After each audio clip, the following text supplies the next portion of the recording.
What's up, boys? This is Dylan with the Prepared Father again, and we're about to do a review, long-term review at least, of this 3 MOA Defender CCW. I wish you all a super Merry Christmas, man, and I really do hope you guys get what you want, you're able to give what you want, and you and your family have absolutely the most amazing time.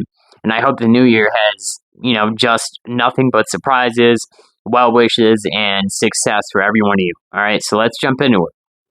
So this is the Vortex Defender CCW. This is the smallest carry optic in their lineup. I think they have the Defender ST, which might be the Defender Standard or something, and then the Defender XL. As you see here, it's got some bumps, bruises, and it has still kept on trucking. So let's go into the specs, the aesthetics of it, the durability, and everything that makes, this my everyday carry optic, all right? So starting with specs. But before we do that, let's show YouTube.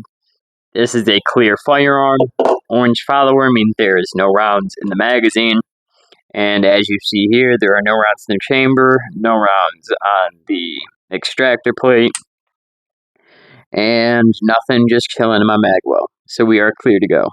This comes in 3 MOA dot and 6 MOA. As you see here, it's 3 MOA. I just happen to enjoy smaller dot, but 6 MOA is often more ideal for defensive use, so keep that in mind. It is a Shield RMSC pattern. You're fitting the P10S, Glock 26, and most subcompact or compact handguns. The best, as you see, there's no overhang here. To me, that looks the best. I really hate when it does that. But again, that comes down to personal preference, okay? Is less than an ounce. To be exact, it's like 0.95 ounces. Which is what I consider to be like the featherweight division of the concealed carry red dot market. It's got a 1632 top-loading battery mount design. For easy swaps, the battery life is rated at over a year or 9 to 12,000 hours. Though that, from what I hear, that kind of does vary depending on the actual brightness settings you keep it on. The dimensions are, the window size is like almost a full inch wide and over half an inch tall, giving a nice balance of compactness and visibility. The durability is IPX7 waterproof rating, which, for the layman or someone who doesn't give a shit about all that the numbers bullshit, means that you can be around a meter deep in water for up to 30 minutes. It's made out of the robust 7075 aluminum chassis, and that is equivalent to the Trijicon RMR Type 2. They both are made out of the same shit. Big plus that this has going for it is the price. It MSRPs for about $350, but it's frequently available for like $200, $250. I know I paid like $230 for mine before taxes, so it definitely can be a steal. All right, so let's jump into the aesthetics and design portion of this. So this Vortex Defender looks clean, compact, especially on the CZP10, as you see here. It really complements the slim profile. I've mounted this to several other pistols, the Glock 45, SIG 320, and I think it looks the best on this personally, but I think I might switch this over to my FN once I get this milled. You know what I mean? But we'll see what happens. I'm not like sold on that idea 100% either.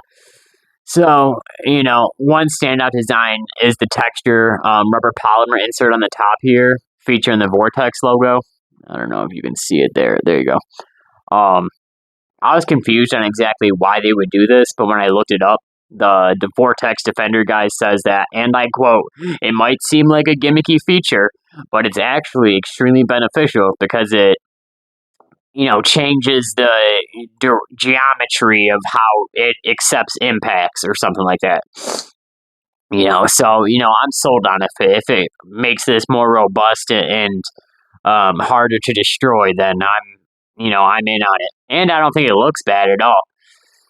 All right. It's got a matte black finish. And it blends seamlessly with this CZ's kind of dark gray slash black design, making it look discreet and pretty professional. It doesn't print when I carry appendix, and it maintains a pretty low profile under a t-shirt. I do dress around my firearm now, so like I'm not too worried about printing. That might be a selling point for someone who wears nice tight t-shirts. You know what I mean? Um, the brightness settings, it offers 10 brightness settings, including 2 night vision modes. You really get to see how bright this dot becomes. You know what I mean? Like, that is a pretty bright dot. You know what I mean? All right. Uh, I've tested it in bright midday. I've tested it during, dim range sessions that are indoors, and the dot maintained visibility throughout. The brightness the brightness adjustment buttons are recessed to prevent those accidental presses, which I kind of had a problem with. The previous optic I reviewed, the Fox Army, that kind of had a easy job doing accidental brightness changes. But that's a small but thoughtful detail, having them recessed. Now, the battery and power management, like I said, it's a CR1632 battery that's top loading. It features top loading design that kind of helps you change the battery without having to re-zero it, which, when it on budget offerings, that's kind of a pain in the ass to do. However, the 14-hour auto off feature is worth noting, that because it doesn't shut off during regular carry. You know what I mean? But that's kind of also a bad thing, like, because when the fuck is this dot ever gonna stay seated for 14 hours? You know what I mean? Think about it. You sleep, for a hardworking man, you probably sleep 6 hours, and then 8 hours is a good night's sleep. So 14 hours, you're never going to be able to get this thing to shut off. But it does offer shake-away technology, and from my experience, that works absolutely flawlessly. So the dot is always ready when I draw. I've never had a problem having to give it an extra shake or anything like that. The mounting accessories that came with it included a shim plate, absolutely any kind of screw you could possibly need, ranging from like the FN screws all the way to the Glock MOS screws. And what was really cool is it came with a Picatinny mount that I used for my rifle setup for a different RMSC optic. And that was really awesome because I feel like I kind of got like a $40, pick plate for free. The Shield RMS footprint is compatible with a whole bunch of pistols. I know that the new Staccatos and a whole bunch of 2011s offer the RMSC pattern already kind of immediately. Well, I forgot what it's called, but where like it meets the optic and there's no need for a plate. It's kind of slipping my mind right now. But there is like an actual thing for that. And then this texturized front part right here. On the front is like this really like rugged texture. It's for one-handed racking off a belt, off a table, off any surface that you could think of. All right.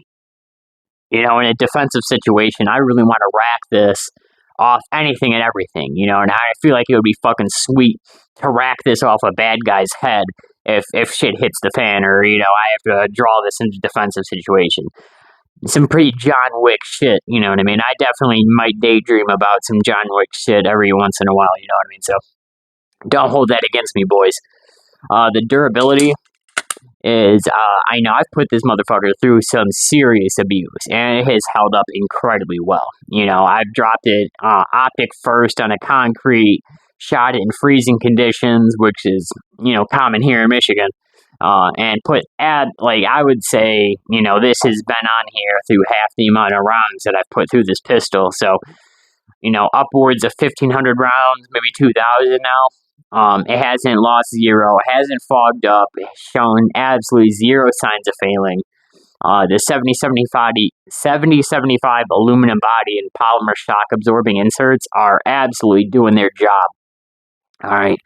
And what's super cool too is Vortex has this VIP warranty, which gives you peace of mind because if it does take a shit or take a crap or of any sort, you're definitely gonna be able to send this in to them, no questions asked, and chances are you'll get a brand new one. If not, they'll definitely fix it and send it out to you.